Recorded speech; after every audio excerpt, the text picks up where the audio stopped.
Estamos chegando aí à última igreja do Apocalipse, que é a igreja de Laodiceia, e eu gostaria que você abra a sua Bíblia aí onde você está, né, lá no livro de Apocalipse, capítulo 3, versículo 15, né?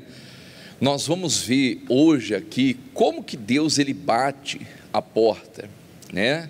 Nós vamos ver que essa igreja de Laodiceia, embora fosse uma igreja, Jesus estava do lado de fora, né?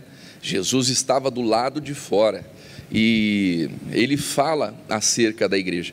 E durante todo esse estudo nós vimos que Deus ele conhecia as obras de cada uma dessas igrejas. Ele conhece as minhas obras, ele conhece as suas obras. Ele é o Deus que passeia no meio da igreja. Então, o que né, o texto está dizendo aqui? Apocalipse capítulo 3, o versículo, Apocalipse capítulo 3, o versículo é o 14, Apocalipse capítulo 3, versículo 14, e ao anjo da igreja, vamos pegar aqui no meu esboço, e ao anjo da igreja, que está em Laodiceia, escreve: isto diz o Amém, quer dizer, o Amém é assim seja, a testemunha fiel e verdadeira, o princípio da criação de Deus. Então, quem estava falando com aquela igreja da Laodiceia? O Amém, o princípio da criação de Deus, que é a própria palavra, né? Ele estava com Deus no princípio era o verbo se fez carne, o verbo era Deus e o verbo estava com Deus. Então Jesus, ele dirige essa palavra para a igreja da Laodiceia. Pastor, mas se isso é para Laodiceia, então não é para mim, é para nós sim, porque nós vamos ver que no final, em todas as cartas, né, ele dizia assim: quem tem ouvidos, ouça o que o Espírito diz às igrejas. Então aquilo que o Espírito Santo diz às igrejas, no caso as 7 igrejas, né, é para que nós possamos ouvir, aprender e pôr por obras. Então, né, Jesus ele dirige essa carta à última igreja chamada Laodiceia. E o que diz aqui o texto sagrado? Né? O versículo 15, novamente Jesus fala, assim como em todas as igrejas, ele diz: eu sei as tuas obras. Entenda uma coisa, Deus ele conhece as minhas obras e as suas obras. Então às vezes a pessoa fala, porque não, Jesus já fez toda a obra. Sim, ele fez a obra, a graça foi derramada, mas se não houver fé, não há salvação, porque a salvação ela já foi entregue, ela já foi dada, mas o que nos faz alcançar a salvação é a fé, e a fé, né, a fé viva, podemos entender assim, a fé, né, verdadeira, é aquela fé que é acompanhada por obras.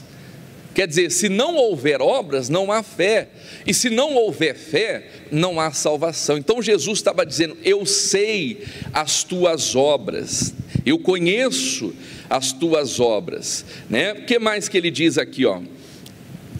O versículo: que nem és frio e nem quente, tomara que fosses frio ou quente. Quer dizer, era uma igreja morna, era uma igreja que não se posicionava. Irmãos, se tem uma coisa que, né, me deixa muitas vezes irado, eu fico triste, né, quando a pessoa fica em cima do muro, e tem gente que às vezes está assim na igreja, é aquela igreja que não se posiciona, que não toma partido. Quer dizer, é aquela pessoa que não é nem quente nem fria, ela é morna, né? Então isso causa uma ira também em Deus. E quantas pessoas estão nessa situação, né? Você vê hoje essa questão do politicamente correto, né? Essa blá blá blá, né? Nós vamos ver aqui que muitas vezes Jesus não aderia a esse negócio do politicamente correto. O que ele tinha que falar, ele falava. Eu lembro que Jesus estava num jantar, se eu não me engano, em Betânia, conforme diz a palavra de Deus. E o que acontece nesse jantar em Betânia? Uma mulher, ela vem com os seus cabelos e ela começa, né, a lavar os pés de Jesus com as suas lágrimas e secar com os seus cabelos. E aí o dono da casa vai lá e começa a repreender aquela mulher. Jesus fala: mas essa mulher, desde que eu cheguei, ela está lavando os meus pés, né? Você não me deste o ósculo, você não preparou ninguém para lavar os meus pés, mas ela está lavando os meus pés com a sua lágrima, né, beijando os meus pés, enxugando. Quer dizer, no meio do jantar, Jesus estava na casa de um hóspede, e ele fala uma dessas. Então, né, esse negócio do politicamente correto e tal, não, a igreja ela tem que tomar partido. A igreja da fé é aquela igreja que se posiciona, né? É aquela igreja que se posiciona, em outras palavras, que não fica em cima do muro. E tem muitas pessoas que às vezes estão na igreja, que estão vivendo em cima do muro, e a hora que o muro cair, ela vai cair junto com o muro. Você quer ver? Coloca ali para mim na tela, produção, lá no livro de Josué, capítulo 2, versículo 15. Ela, falando acerca da Raabe, ela então os fez descer por uma corda pela janela, continua ali, porquanto a sua casa estava onde? Sobre o muro da cidade. Onde que Raabe morava? Sobre os muros de Jericó. Tem muitas pessoas que estão edificando a sua casa em cima do muro. Quer dizer, ela, né, se diz como igreja de Jesus Cristo, mas ela está em cima do muro. Ela não é nem quente, nem fria. Quer dizer, ela não é nenhum nem outro, né? É aquele meio termo, é aquela coisa morna. Não sei se você já tomou o seu café, eu ainda não, né? Mas, por exemplo, você vai tomar o seu café hoje, né? Ou daqui a pouco e tal. Eu particularmente, eu não gosto de café com leite morno, né? Ou café morno, dá até uma azia, não é verdade? O café tem que ser o quê? Bem quente, né? Bem quente. Independente se está no calor do Nordeste, mas, né, o café tem que ser quente, porque café morno, às vezes até o café gelado, né? As pessoas misturam ali e fica bom, mas o café morno ninguém aguenta. Não é verdade? E a mesma coisa, irmãos, o crente morno, é aquela pessoa morna. Fulano, como que você está? Estou bem, está bem. Fulano, o que você está? Tudo bem. Não, meu irmão, o crente, ele tem que tomar partido, é sim, sim, não, não. Porque a pessoa, quando ela é morna, né, é igual o café morno, né? A pessoa cria ânsia, né? E é o que Jesus diz aqui no texto, voltando para Apocalipse. Ele diz: eu sei as tuas obras, que nem és frio nem quente, né? E tem muita gente assim, né? Nem fria nem quente, fica aderindo àquele negócio do politicamente correto. Ela não toma partido, quer dizer, não está nem de um lado nem do outro, ela fica ali em cima do muro, esperando a coisa acontecer, esperando a banda passar, ela vai ficar esperando, né? Cristão tem que tomar partido. Ou a pessoa é da fé, ela crê, ela pratica, ela, né, demonstra a sua fé através de obras, ou ela não é, né? Agora esse negócio de, né, um pé lá, outro cá, entre o sim e o não funciona. Então nós temos que estar na presença de Deus. Continuando aqui, eu sei as tuas obras, que nem és frio e nem quente, tomara que foras frio ou quente. Quer dizer, ele recomenda, tomara, né? Bom se fosse frio ou quente. O 16, assim, porque és morno, não és frio nem quente. Olha o que Jesus está falando aqui. E aí depois eu volto, né, nessa questão do politicamente correto. Às vezes a gente prega que Jesus é educado, ele é educado sim, mas o que ele tinha que falar, ele fala. Quando ele esteve aqui nessa terra, o que tinha que falar, ele fala. Esse dia eu falava até com a minha esposa, né? Vieram trazer uma pergunta para tentar Jesus, E o que Jesus fala? Vocês são os hipócritas, uma geração e adúltera me pede um sinal, e nenhum sinal será dado a não ser o sinal do profeta Jonas. Aí Jesus vira as costas e vai embora, mas ele não deixou de responder aquelas pessoas. Ele falou a verdade, e às vezes a verdade precisa ser dita, né? Não é o que diz o texto? Conhecereis a verdade vos libertará. Às vezes a pessoa, para ela acordar para a vida, ela precisa de um chacoalhão, porque se ela não tomar um chacoalhão, ela vai acabar morrendo, ela vai acabar perecendo, ela vai acabar indo para o inferno, ela vai acabar perdendo a sua salvação.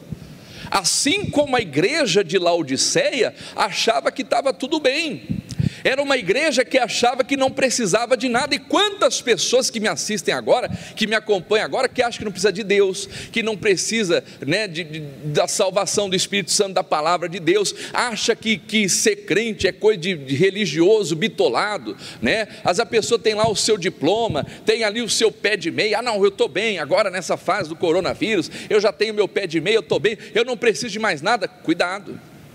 E se pedirem a sua alma essa noite, e se essa noite pedirem a sua alma, a sua reserva, aquilo que você tem preparado, vai ficar para quem? Você vai deixar para quem? Então cuidado, porque às vezes as pessoas acham que tem tudo, como Laodiceia achava, né? E mal sabia que perante Deus eram pobres, e mais do que pobres, nós vamos ver aqui, né?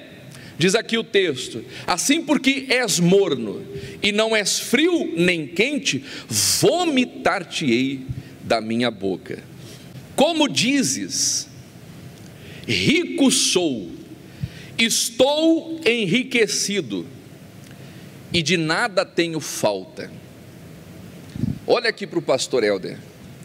Essa era uma igreja que acreditava que não tinha falta de nada. Laodiceia acreditava que não tinha falta de nada, não por causa do pastor, do bom Jesus dos milagres.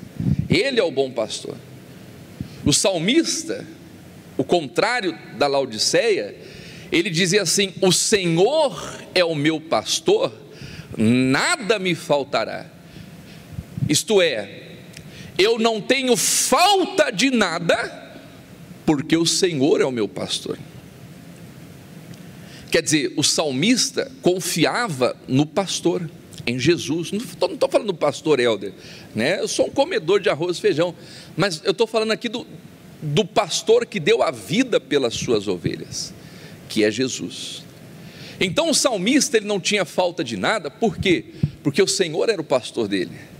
Agora essa igreja não.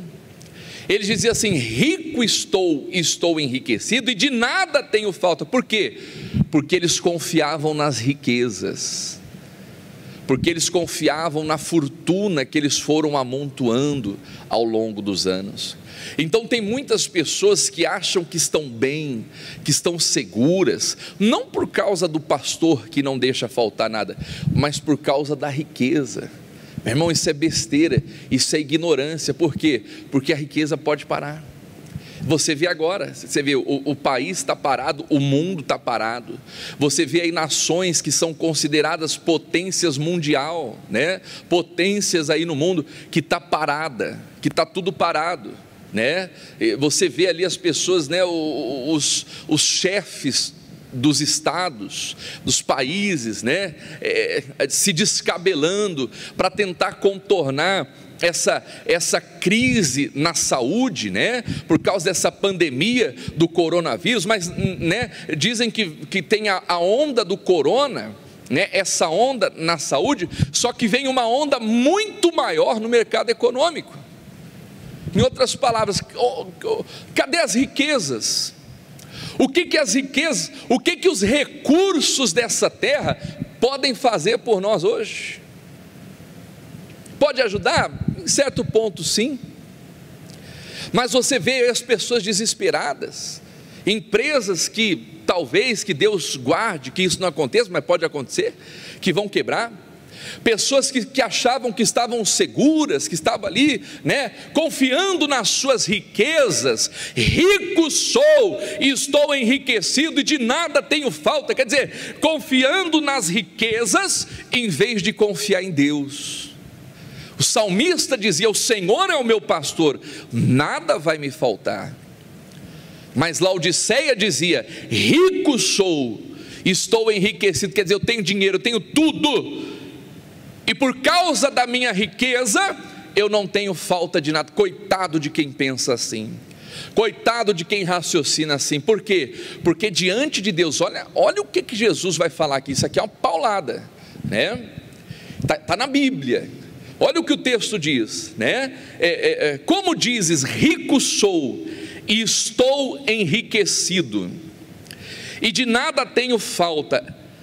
Abre parênteses, olha o que Jesus diz: e não sabes, misericórdia, mas eu vou ter que falar, né?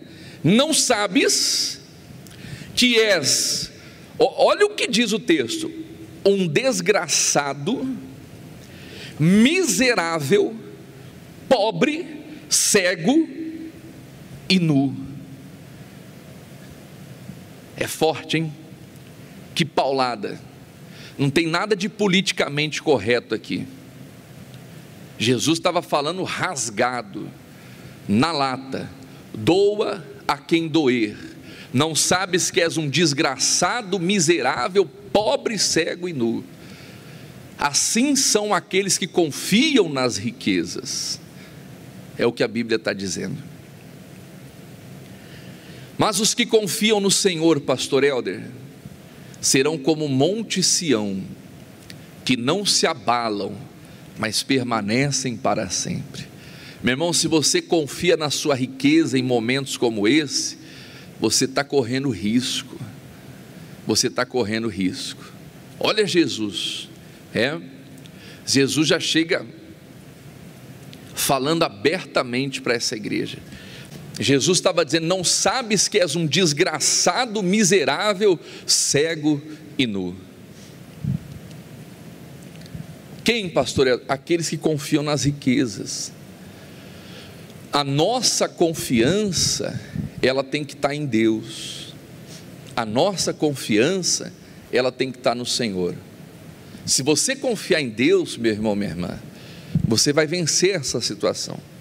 Não só do corona, mas esse medo que as pessoas estão tendo acerca do mercado econômico, do trabalho, das coisas normais da vida. Mas a nossa confiança, ela não pode estar nas riquezas, nos homens, ela tem que estar em Deus. Se o Senhor é o seu pastor, aí você pode dizer: meu Deus, eu não tenho falta de nada, nada vai me faltar. Não vai faltar o meu pão de amanhã, não vai faltar o recurso para mim fazer lá a minha compra, para mim poder pagar minhas contas, não vai faltar o recurso para eu poder honrar os meus compromissos, porque o Senhor é o meu pastor. Não porque eu tenho dinheiro, não porque eu tenho riquezas, mas porque eu tenho Jesus como meu pastor.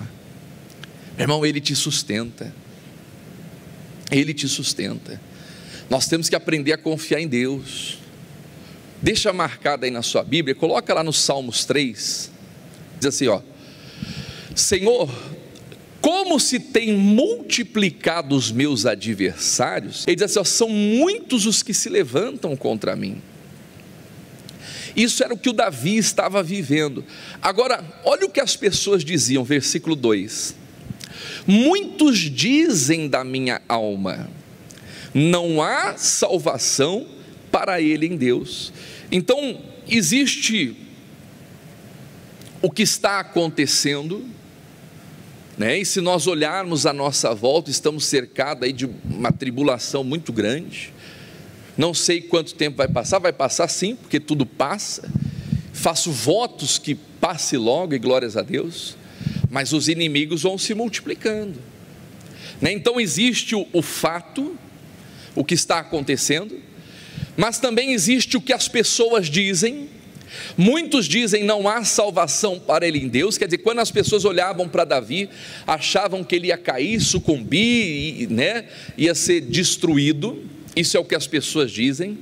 Mas o que as pessoas dizem não importa. Meu irmão, para de ficar ligando para o que as pessoas dizem ao seu respeito. Para de ficar preocupado com o que os outros estão falando, tal. Muitos diziam que o Davi não ia conseguir. Talvez as pessoas estão dizendo de você que você não vai conseguir, que você vai perecer, que você não tem condições, não tem chance de sair dessa situação. Meu irmão, esqueça o que os outros dizem. Aí diz aqui, ó, o versículo 3: mas tu, Senhor, isso é o que o Davi dizia, és um escudo para mim. Continua: a minha glória que exalta a minha cabeça. Agora o versículo 4, aqui que eu queria chegar. Com a minha voz clamei ao Senhor, vai lá, e Ele ouviu-me desde o meu santo monte. É o 5, vai lá, o 5. Eu me deitei e dormi, acordei, olha o que o texto diz, porque o Senhor me sustentou. Talvez você está perdendo noites de sono, você está perdendo aí a sua, o seu sono, a sua paz, por causa não só do problema do coronavírus, que é mais um dos problemas que a sociedade enfrenta, mas, meu irmão, confia em Deus, confia em Deus. O salmista estava dizendo, diante de um quadro tão caótico como esse que eu estou vivendo, os inimigos se multiplicando, as pessoas dizendo que eu não vou conseguir, mas o Senhor é um escudo para mim. Eu me deitei e dormi e levantei, porque o Senhor me sustentou. Deus te sustenta enquanto você dorme, meu irmão. Não é o sono da indiferença, é o sono da fé. É quando você está no meio de uma guerra, no meio de uma tempestade, e você consegue confiar em Deus. Deus manda paz, Deus manda a calmaria. Ele faz com que da tempestade, depois da tempestade, venha a bonança. Mas para isso eu preciso confiar em Deus, coisa que aquela igreja de Laodiceia não fazia. Eles não confiavam, eles confiavam na riqueza. E Jesus diz, voltando lá ao Apocalipse, e não sabes que és um desgraçado, miserável, pobre, cego e nu. Misericórdia. Aí dá o conselho: aconselho-te que de mim compres ouro provado no fogo, para que te enriqueças. Para que te enriqueça. Quer dizer, não é pecado você enriquecer, você prosperar, você crescer economicamente, não só economicamente, mas fisicamente, espiritualmente. Quer dizer, a riqueza material, muitas vezes, aprovada por Deus, eu quero dizer assim, ela é proveniente de uma vida espiritual rica, de você ser rico para com Deus. Então ele está dizendo, aconselho-te que de mim compres ouro provado no fogo, para que te enriqueças. Quer dizer, Deus quer te enriquecer, mas Ele quer te enriquecer por completo. A saúde mental, física, a saúde espiritual, saúde no seu casamento, saúde na sua maneira de relacionar com as pessoas, no seu trabalho, na sua profissão, enfim, na criação dos seus filhos. Ele quer enriquecer você, mas tem que ser com ouro provado no fogo. O que é o ouro provado no fogo, pastor Helder?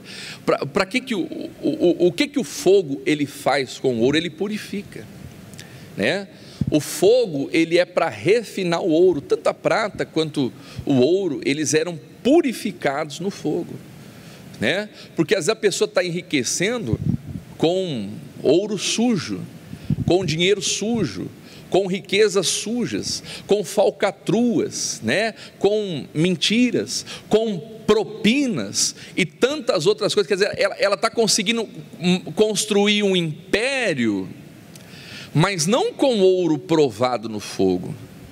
Quer dizer, às vezes a pessoa chegou onde chegou, mas para ela poder chegar lá, ela teve que mentir para muita gente, ela teve que quebrar muitas alianças, ela teve que quebrar muitas regras, ela teve que puxar o tapete de muita gente para ela poder chegar onde chegou. Coitado de você, coitado dessa pessoa. Por quê?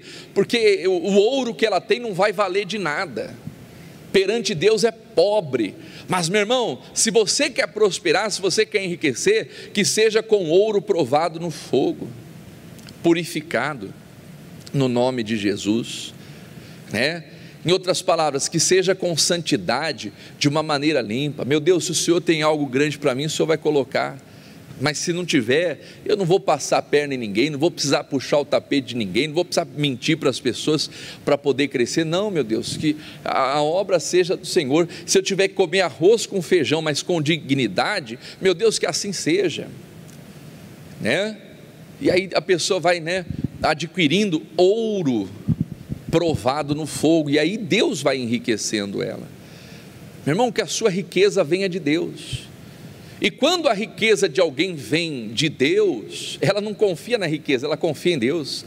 Por exemplo, ela não tem problema nenhum em ser dizimista, ofertante na casa de Deus.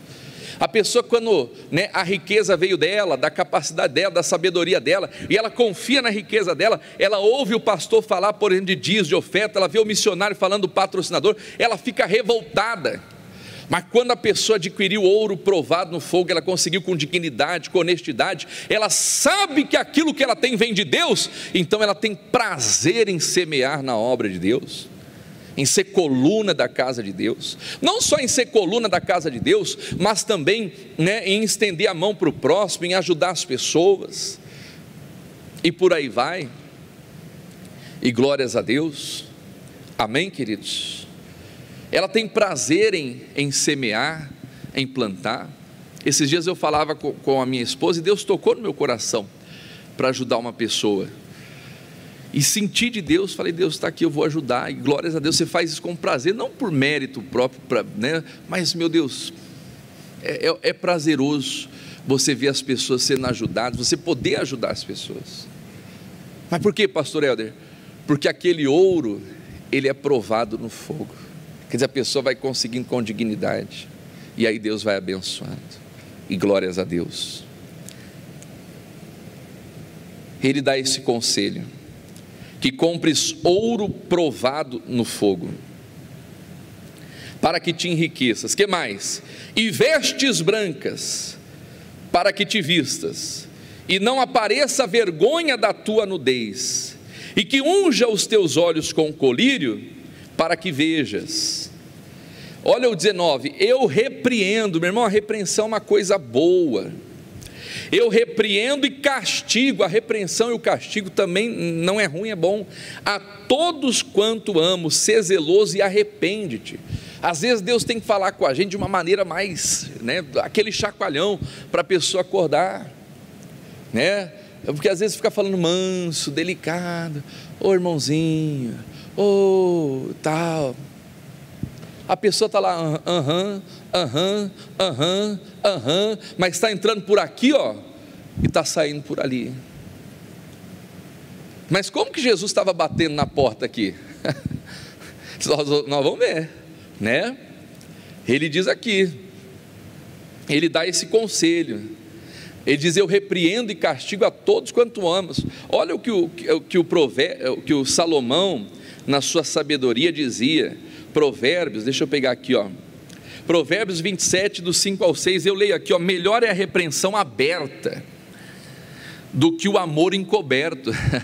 Às vezes é melhor você falar abertamente mesmo, do que aquele amor encoberto. Ah, eu estou com medo de ferir, porque se eu não falar, né, porque se eu falar a pessoa vai ficar magoada comigo, vai ficar brava e tal. Que fique, mas que mude, que se arrependa, que se converta, e que seja salva para a glória de Deus. Ora bolas. Então às vezes é melhor uma repreensão aberta, né, que mais? Do que o amor encoberto. Quer dizer, o que é o amor encoberto, pastor Eder? É aquele amor que não se expressa, é aquele amor que fica lá oculto. Eu estou torcendo para a pessoa não se perder, mas ela não fala nada, ela não chega falando: ó, com todo respeito, todo amor que eu tenho por você, tal, eu queria falar contigo, ó, se você continuar assim, você vai acabar perecendo. Mas não, é aquele amor encoberto, quer dizer, aquele amor que não serve para nada, aquele amor que não se manifesta, que não se expressa, que não é colocado para fora. E às vezes o amor é você repreender. É duro muitas vezes para um pai repreender um filho, claro que é, não é verdade? Uma criança. Mas meu irmão, se essa repreensão é tirada, o pai que faz isso está sendo mal com o seu filho. Ele diz: não retires a vara, né, da correção, da disciplina, porque fustigando com a vara, nem por isso morrerá. tu a fustigará com a vara e livrará a sua alma do inferno. Quantos estão indo para o inferno, estão vivendo uma vida dissoluta, uma vida louca, uma vida desregrada, uma vida, né, sem limite, a pessoa não tem freio moral, não tem nada. Por quê? Porque às vezes faltou a repreensão aberta, né? Mas eu amo meu filho, né? Mas eu não quero que ele fique chateado comigo, então eu vou deixando, é criança, né? Vai deixando, coitado desse pai, dessa mãe. Isso não é amor. Jesus diz: eu repreendo e castigo aquele que eu amo. Então, né, talvez você está aí me assistindo agora, você já deve ter levado umas palmadinhas no passado, não é verdade? Quem nunca levou umas varadinhas? Você morreu por causa disso? Morreu, você está vivo, e glórias a Deus por isso. Pastor, mas politicamente correto, não pode falar isso. Que politicamente correto? Coisa nenhuma, meu irmão. Eu tenho que seguir a palavra de Deus, ora bolas, né? Não tem que ficar ali o que as pessoas querem ouvir, não, é o que a palavra de Deus diz. Olha só o Provérbios capítulo 3, versículo 12: porque o Senhor repreende aquele a quem ama, assim como o pai ao filho a quem quer bem. Então a repreensão é dada pelo pai quando ele quer ver o seu filho bem, quando ele quer ver o seu filho bem. Essa é a verdade. E às vezes nós necessitamos de receber uma repreensão. Aquela pessoa que vai deixando fazer tudo que quer, tudo que dá na telha, não vai, você tem que abrir o olho, você tem que, aqui, né? Às vezes pastor que não tem coragem de chegar e falar, repreender a ovelha, né? Ser verdadeiro, enfim, tem que tomar cuidado, né? Será que a omissão é amor verdadeiramente? Será que amar é ficar calado? Tem momentos que sim, há tempo de calar, diz a Bíblia, mas no que diz respeito à igreja de Laodiceia, Jesus não ficou calado, Jesus falou rasgadamente, abertamente, palavras pesadas, repreensão pesada, né? Porque a repreensão ela é boa, se a pessoa ela recebe. Voltando aqui ao Apocalipse, eu repreendo e castigo, versículo 19, a todos quanto amo, sê pois zeloso e arrepende. E aí aqui eu acho muito interessante, né? O versículo 20, olha o que Jesus está dizendo: eis que estou à porta e bato, se alguém ouvir a minha voz e abrir a porta, entrarei em sua casa e com ele cearei e ele comigo. A Bíblia começa dizendo aqui, Apocalipse 3, versículo 14: ao anjo que está em Laodiceia escreve, isso diz, olha a voz de Deus, o amém, a testemunha fiel, Aí Jesus começa, olha a voz de Jesus: sei as tuas obras, você não é quente, nem frio, eu vou vomitar você da minha boca. Você diz que é rico, mas não sabe que é um miserável, desgraçado, pobre, cego, nu. Aconselho que compre de mim ouro provado no fogo, para que te enriqueças, né? E vestes limpas, para que a sua nudez seja coberta e tal. Eu repreendo e castigo a quem eu amo. Aí ele fala assim: eis que estou à porta. Quer dizer, Jesus estava fazendo um escarcéu do lado de fora, meu irmão. Jesus estava falando pesado com aquele povo. Às vezes você está esperando Jesus chegar na sua vida, né, como um cordeirinho, né? Fulano, não faz isso, porque isso não é bom, né? Ou Maria, né, coitadinho, não é assim, que nada. Jesus chegou, né, vamos colocar aqui com os dois pés na porta, chegou repreendendo tudo e tal, dando um chacoalhão e dizendo: eis que estou à porta e bato. Ele está batendo na sua porta, meu irmão. Você que confia nas riquezas e não confia em Deus, Ele está batendo na sua porta. Você que está com as vestes sujas, no pecado, no erro, no engano, na falcatrua, na propina, na mentira, Ele está batendo na sua porta. Você que está enriquecendo de uma maneira errada, Ele está batendo na sua porta. Ele está te corrigindo, Ele está te repreendendo, porque Ele te ama. E se você ouvir a voz, Ele está batendo. Se você ouvir, se você abrir a porta, Ele vai entrar na sua vida, e Ele vai fazer morada. Ele diz: eis que estou à porta. Voltando ali, o 20: eis que estou à porta e bato. Se alguém ouvir a minha voz e abrir. E às vezes a voz de Deus vem com força, às vezes não é aquela voz mansa, delicada. Quer dizer, Deus tem as suas maneiras de falar. Às vezes Ele fala manso, delicado, mas tem hora não, que Ele vem como um trovão. Tem hora que o cordeiro vira o leão, porque ao mesmo tempo que Ele é o cordeiro, Ele também é o leão da tribo de Judá. E para essa igreja de Laodiceia, Ele teve que se apresentar como leão. Ele diz: eis que estou à porta e bato. Se alguém ouvir a minha voz e abrir, eu entrarei e farei morada. Oh, glória a Deus! Oh, glória a Deus! Eu entrarei em sua casa e cearei com ele e ele comigo. Ao que vencer, lhe concederei que se assente comigo no meu trono, assim como eu venci e me assentei com meu Pai no seu trono.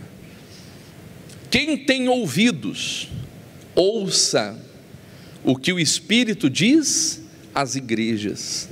Quer dizer, em todas as cartas, para todas as igrejas, Jesus estava dizendo: quem tem ouvidos, ouça o que o Espírito diz às igrejas. Independente se estamos aqui, se estamos presencialmente ou pela internet, se você tem ouvidos, ouça o que o Espírito Santo está falando contigo nessa manhã. Ele vai fazer você vencer, e vai permitir com que você se assente com Ele no trono. Isso é para quem, pastor Helder? Para aqueles que vencer. E às vezes, para você vencer, você precisa se arrepender. E quando a pessoa se arrepende, confessa o seu pecado, ela está vencendo a si mesma. Ela está vencendo a sua vergonha, ela está vencendo o seu orgulho, o seu eu. Ela está vencendo a si mesma. E é essa vitória que vai fazer você vencer outras coisas na sua vida. Zaqueu: Senhor, eis que dou aos pobres metade do que eu tenho, e se alguém eu tenho defraudado, passado a perna, reconheço, passado a perna, eu vou devolver 4 vezes mais. Zaqueu teve que vencer a si mesmo para tomar uma atitude daquela, a si mesmo. Mas a salvação chegou na família dele. Jesus falou: Zaqueu, hoje veio a salvação. Quer dizer, Jesus estava na casa dele, estava lá dormindo com ele, mas Zaqueu ainda não era salvo. Por quê? Porque não tinha se arrependido. Tem muitas pessoas: eu estou na igreja, porque eu tenho isso, aquilo outro, eu tenho a Bíblia na minha casa. Jesus é a palavra, mas meu irmão, se você não se arrepender, isso aí não significa nada, não quer dizer nada. Embora Jesus estivesse na casa de Zaqueu, a salvação só entrou quando houve arrependimento. Quem tem ouvidos, ouça o que o Espírito diz à igreja. E glórias a Deus.